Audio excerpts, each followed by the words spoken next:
Et nous parler d'Omicron. Oui, alors Omicron parce que non, au micro-ondes, etc. Je trouve ça sidérant ce qui est en train de se passer. Et d'ailleurs, on va avoir forcément un reflux parce que c'est pas du tout des textes de complotistes. Ce sont les résultats qui arrivent d'Afrique du Sud. Et qu'est-ce qu'on apprend? L'Afrique du Sud qui a été évidemment le premier pays touché et qui maintenant a du recul sur l'analyse de Omicron. C'est des résultats qui sont en train d'être confirmés également par les Israéliens, qui sont quand même pas des manches en matière de gestion du Covid. Eh bien, qu'apprend-on sur Omicron? Combien y a-t-il eu de morts en Afrique du Sud avec le variant Omicron? Zéro.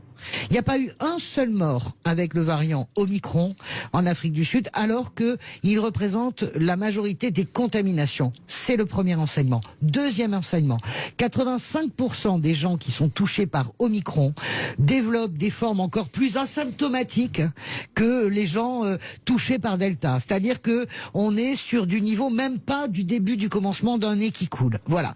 Et donc, troisième enseignement, évolution épidémiologique. J'ai écouté le professeur Philippe Frogel hier sur LCI et c'était passionnant. Qu'est-ce qu'il disait? Il disait peut-être que Omicron va nous sauver parce que c'est peut-être la dernière mutation de ce SARS-CoV-2 qui, grâce à Omicron qui est très contagieux et qui est en train de prendre la place de tous les autres variants et il est beaucoup moins dur, beaucoup moins létal, beaucoup moins méchant, eh bien, il va transformer tout simplement peut-être le SARS-CoV-2 enfin en simple rhume. Et donc, je mets tous ces éléments qui arrivent et je mets la panique qu'on nous met dans la tronche matin, midi et soir, les bandeaux, les unes depuis un mois, Omicron, les spécialistes qui reviennent, la folie générale apocalyptique, et je me dis mais bon sang, il faut vraiment qu'on garde reprendre notre sang-froid.